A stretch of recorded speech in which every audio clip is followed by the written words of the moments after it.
Mais hello tout le monde, j'espère que vous allez bien et bienvenue dans ce nouvel épisode dans lequel on va parler de trois actions du secteur de la santé, à savoir Novo Nordisk que j'ai en portefeuille, IMS que j'ai aussi en portefeuille et Eli Lilly que j'ai pas en portefeuille mais j'aime bien l'entreprise. C'est juste une histoire de valorisation et on va regarder un petit peu les chiffres ensemble dans cette vidéo. À savoir qu'il y a eu des nouvelles sur ces trois entreprises.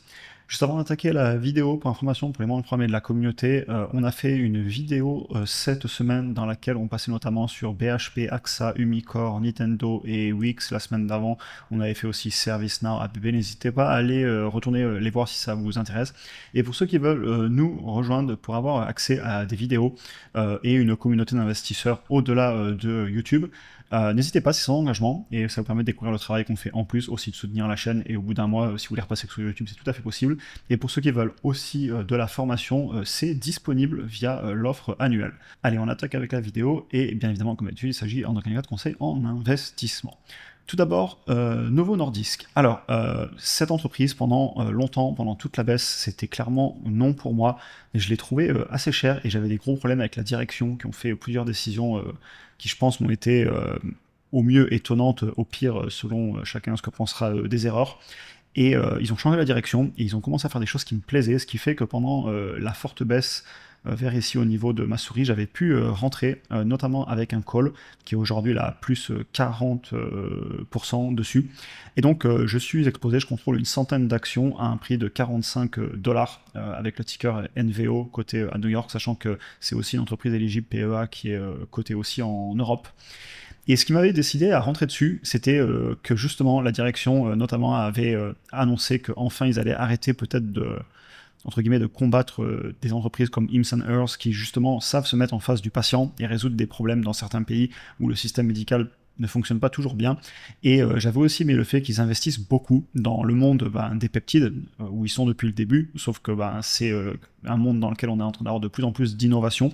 Au début, ils travaillaient avec l'insuline, etc. Et il s'avère qu'ils sont toujours dans ce secteur. Et ils ont investi massivement dans les outils de production. Et donc, ce qui m'avait fait ouvrir une position dessus il y a quelques temps, c'était qu'ils se mettent en face du patient, en arrêtant le combat avec des entreprises comme IMS. Et d'ailleurs, on en avait parlé en vidéo, toute cette histoire d'attaque en justice, etc. Bon, c'était le David contre Goliath et la bataille n'était pas gagnée d'avance et ça aurait pris de nombreuses années, donc c'était assez cohérent qu'ils s'associent. Ça, c'était janvier-février, toutes les peurs qu'on avait eues, rappelez-vous, qui avait permis d'ailleurs aussi de rentrer sur IMS pour moi, de faire plus que doubler ma position, on en parlera après. Et bravo pour ces décisions, parce que clairement, je pense qu'elle a écouté la direction et avoir une direction dans laquelle on a confiance, c'est hyper important avant d'investir. Évidemment, ne pas s'arrêter à une simple vidéo ou un simple avis, mais aller faire ses analyses soi-même. Et par exemple, le fait que IMS arrive au Canada en avance parce qu'ils ont oublié de payer une facture pour renouveler un brevet, c'est le genre de choses qui, voilà, je pense que Novo est peut-être en train de revenir dans le droit chemin et ne plus faire ce genre de bêtises. Et ça fait plaisir à voir, ce qui fait que pour l'instant, je l'ai en portefeuille. À noter aussi, nouvelles sur les médicaments et de Novo Nordisk et de Eli Lilly, donc Wegovy et Mounjaro par exemple, ils seront bientôt partiellement remboursés par la sécurité sociale à hauteur de 65%, évidemment dans certains cas, il faudra que ce soit prescrit par des médecins spécialisés, notamment pour la perte de poids. Mais à partir du 15 juin, ici vous avez l'arrêté du 23 mai 2026, et je vous laisserai aller le lire, mais en gros, ça va commencer à rembourser ces médicaments. Donc super positif pour Novo Nordisk et pour Eli Lilly. Je suis content d'être investi dessus, surtout que des fois je suis les entreprises pendant très longtemps sur la chaîne YouTube à dire un non, dire un non, dire un non, pour plein de raisons fondamentales et aussi quantitatives au niveau des chiffres. Et des fois, il y a un jour, il y a des étoiles qui s'alignent et la valo correspond bien au qualitatif que je vois en face. Ce que je fais, c'est le prix que j'obtiens, c'est la valeur et ça permet de rentrer. Maintenant, est-ce que je conserverai pour le long terme? Je sais pas. Là, je suis à plus 40% en très peu de temps, donc ça donne envie de vendre et de prendre la plus-value, je vous le cache pas. Maintenant, est-ce que je pourrais exercer pour acheter une centaine d'actions à 45 dollars en janvier 2028? C'est à décider. Je suis rentré au départ pour un trade clairement plutôt moyen terme. Il s'est bien passé. Ça, c'est un peu le hasard que ce soit remonté peu après que j'ai acheté, même si la valo était quand même extrêmement basse. Et d'ailleurs, pendant très longtemps, vous avez plein de vidéos sur la chaîne où je dis je peux pas, je peux pas, je peux pas. Et il y a un moment, je dis je peux plus dire que la valo est trop élevée. Et donc voilà. J'aime beaucoup ce que je vois, comme quoi vous voyez, regarder le qualitatif, avoir une direction qui arrête d'essayer, en tout cas chacun aura sa vision, mais ma vision c'est qu'ils ont arrêté d'essayer de faire des choses qui n'allaient pas dans le sens du business et de l'investisseur et qui se sont mis à prendre des bonnes décisions.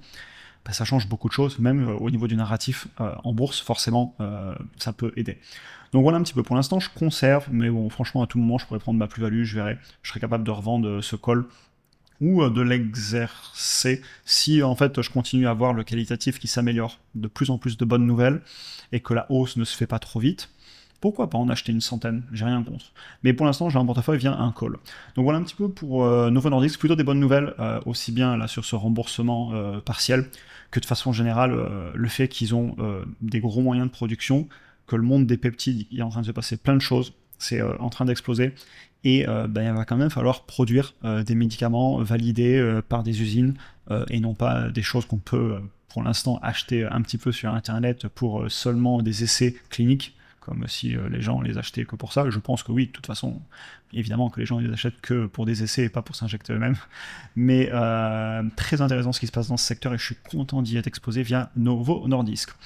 On continue avec IMS. Alors, IMS, plusieurs nouvelles sur l'entreprise. Ils ont annoncé notamment qu'ils lançaient le semaglutide en générique au Canada. Bah oui, puisque l'ancienne direction... Enfin, c'est toujours pareil, c'était pas la direction qui a fait l'erreur de ne pas renouveler le brevet, mais in fine, la responsabilité, elle remonte toujours en haut de la chaîne de commandement. Et IMS, ça y est, ils ont lancé le semaglutide au Canada à partir de 159 $ par mois. Je vous laisserai tout lire. Donc voilà, une ligne de produits de plus, au-delà de tout ce que propose IMS. C'est une entreprise que, vous savez, j'aime beaucoup, pas du tout par rapport aux peptides. Et d'ailleurs, c'est marrant parce que quand j'avais commencé à l'acheter en mi-2023, c'était juste une entreprise qui faisait du marketing. Et puis après, c'était qu'une entreprise qui faisait de la perte de cheveux. Et puis après, c'était qu'une entreprise qui faisait des GLP-1, des médicaments pour la perte de poids, etc. etc. Le narratif... je trouve qu'il... Enfin, j'ai l'impression que le marché, des fois, a du mal à comprendre cette entreprise. Et personnellement aussi, je suis très content qu'ils investissent. Il y a eu des peurs récemment sur le fait qu'ils fassent beaucoup d'acquisitions d'autres business. Moi, j'ai aucun problème, continuer à investir. La rentabilité à court terme, ça ne m'intéresse pas forcément sur ce business. Je veux qu'il y ait de la croissance. Et donc voilà. Et après, on peut parler des labs. Le fait que maintenant, ils proposent d'aller faire tester des centaines de marqueurs via des prises de sang pour ensuite utiliser leur logiciel en interne et de l'IA pour aller chercher des problèmes en amont. Donc essayer de repérer en amont plutôt que de traiter une fois que les conséquences sont déjà là. Les peptides, ils ont un outil de production. Ils ont racheté à l'époque l'automatisation, les médicaments sur mesure, la transparence du système, hors du système d'assurance, hyper important. J'avais déjà parlé du fait que le ACA, donc le Affordable Care Act, ça s'appelle aussi Obamacare, où ils avaient en gros capé, donc interdit les entreprises d'assurance de faire plus de temps de marge, ce qui fait que du coup, forcément, dès que vous faites du contrôle sur les prix ou de façon générale sur les produits, vous allez certainement créer soit des pénuries, soit une dérégulation du système. Et donc, c'est ce qui est arrivé. Et vous retrouvez avec des entreprises qui, aujourd'hui, viennent s'attaquer du coup à ce système qui est de plus en plus en dysfonctionnement. Très intéressant comme business. Et puis voilà, après encore d'autres segments, HRT, Hormone Replacement Therapy, toute la partie HERS qui s'adresse aux femmes en plus des hommes qui est en train de plus en plus développer et la croissance est très forte dessus. On peut parler aussi de la détection des cancers où ils ont fait un partenariat avec une entreprise, etc. Autre nouvelle, le CFO, donc le Chief Financial Officer, a acheté pour un peu plus de 1 million de dollars. Donc vous savez, c'est la petite phrase qui dit il y a 1000 raisons de vendre une action, mais il y a une seule raison de l'acheter, c'est qu'on pense qu'elle va monter. Évidemment, c'est imagé, c'est un peu une métaphore pour dire que généralement, quand quelqu'un achète, il est plutôt positif. Et là, c'est une personne à la direction qui achète au Board of Directors. Donc une info quand même assez positive. Ils ont aussi lancé un nouveau segment, un abonnement qui leur permet d'avoir accès, enfin qui permet aux patients d'avoir accès à pas mal d'autres applications. Notamment, j'ai vu qu'il y avait MyFitnessPal et d'autres produits. Je vous laisserai aller lire. Une entreprise qui continue à essayer tout le temps de lancer des nouveaux produits et innover. C'est le fameux fail fast, notamment dont parle beaucoup Jeff Bezos de Amazon, où il faut essayer plein de choses et les choses qui n'ont pas marché, elles seront certainement oubliées et les choses qui marchent, on s'en souviendra. Et j'aime les business très agiles comme ça, hein. C'est le cas de plein d'autres entreprises que j'ai en portefeuille. Au niveau de la ligne, j'ai toujours mes 1000 actions à plus 63%. J'avais fait plus que doubler ma position pendant longtemps. J'avais 400 et quelques actions avec un prix de revient unitaire sous les 8 $. J'ai beaucoup acheté entre 15 et 20. Je suis très content de ma position. Je vous avoue que je suis vraiment tenté par vendre des calls. Vous voyez là par exemple, si je vends dans 32 jours, aller à 28 ou 29 $ de strike, je peux vendre 10 contrats et aller prendre 140, 160, 130 $. Donc ça ferait du 1300 à 1600 dollars par mois. Bah oui, parce que je fais x10, hein, parce que j'ai x100, donc 1,28 là par exemple, si je prends un strike à 30 dollars de prime par action, fois 100 actions, fois 10 contrats, puisque j'ai 1000 actions. Je le fais pas parce que j'ai pas envie de perdre mes actions aussitôt, et l'entreprise est très volatile, elle peut partir à tout moment, mais c'est tentant. Et enfin, je voulais finir aussi avec la valorisation. Vous voyez ici, et je vous ai mis aussi les marges brutes, hein, pour préciser que tout n'est pas parfait, et faites vos analyses complètement. Par exemple, on sait que sur cette entreprise, les marges brutes sont en train de légèrement compresser, notamment par exemple qui se mettent à vendre des produits de marque. Pensez du coup aux produits de Novo Nordisk. Et honnêtement, je ne cherche pas personnellement à avoir cette entreprise en portefeuille pour la rentabilité à court terme. Beaucoup plus long terme. Et si vous regardez, je vous ai mis un deuxième graphique à l'écran, et c'est le prix par rapport au chiffre d'affaires. Cette entreprise, la fin d'année, début d'année, quand il y avait les peurs autour de Novo va les tuer, etc., IM s'est foutu, rappelez-vous, on était sur un prix par rapport au chiffre d'affaires pas loin des 1. Et si vous preniez le chiffre d'affaires prévu par la direction de 2030, on était sous les 1. Et aujourd'hui, là, on est revenu à 2 et quelques, mais même sur ces niveaux, je l'ai déjà dit, je trouve pas que l'entreprise soit chère. Je peux pas en acheter beaucoup plus, parce que ma position est déjà pas mal finie, mais j'aime beaucoup ce que je vois. Et je conserve. Et j'ai très envie de vendre des calls, mais pour l'instant, je vais résister à l'envie. Mais c'est tentant de prendre 1300 à 1600 dollars pour 30 jours avec un strike entre 28 et 30, je vous le cache pas. On va finir avec Eli Lilly, très belle entreprise aussi, qui ressemble un petit peu à Novo Nordisk, sauf que c'est la boîte américaine contre les Européens, mais ils ont un petit peu les mêmes types de produits. Ils font tous les deux historiquement des peptides aussi, plus pour le diabète, l'obésité, et aujourd'hui ils ont ces nouveaux médicaments qui sont en train d'exploser. On a Retatrutide qui arrive chez Eli Lilly, on a aussi Foundayo, c'est le Orforglipron, j'arrive jamais à le prononcer, je crois que je l'ai bien dit cette fois. Donc des médicaments qui vont certainement être très populaires.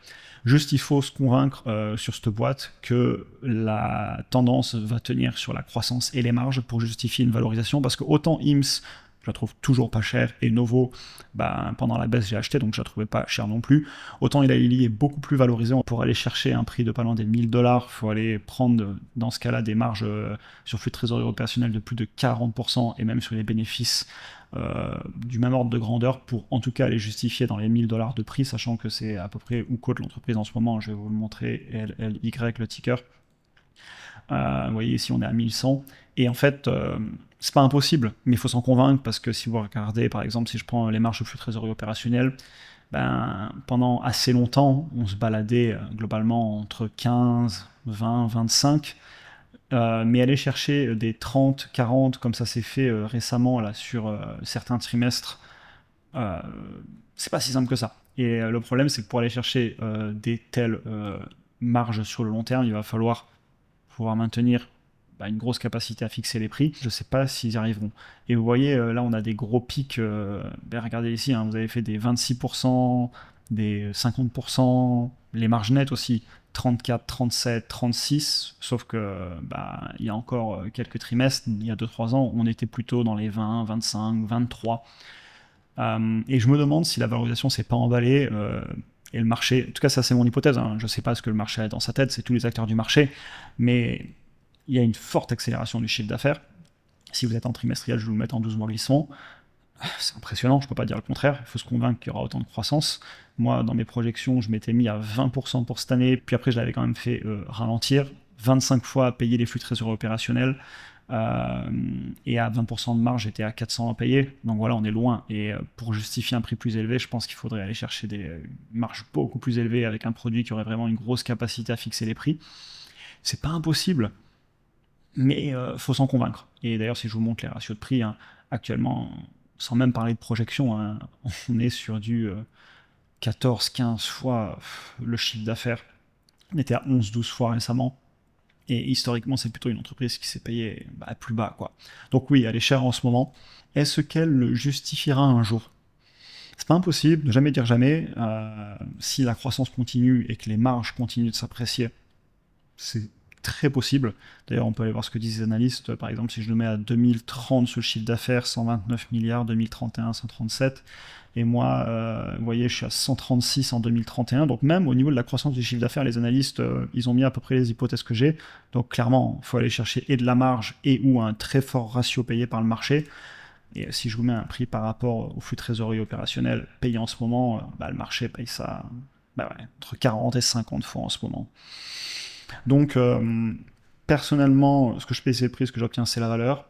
Aussi beau que le business soit, je suis obligé de demander de la décote pour faire du retour sur investissement et une bonne affaire. Et j'ai moins le sentiment que ce le soit.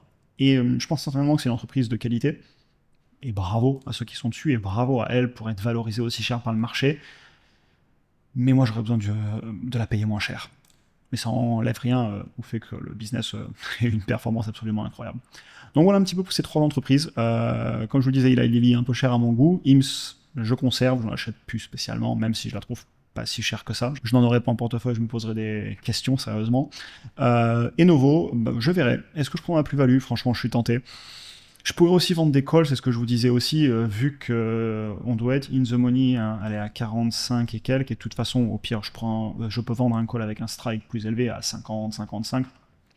Je peux être tenté sinon de vendre des calls, je vais réfléchir. Mais positif aussi, hein, globalement, je vois du positif sur ces 3 entreprises en ce moment.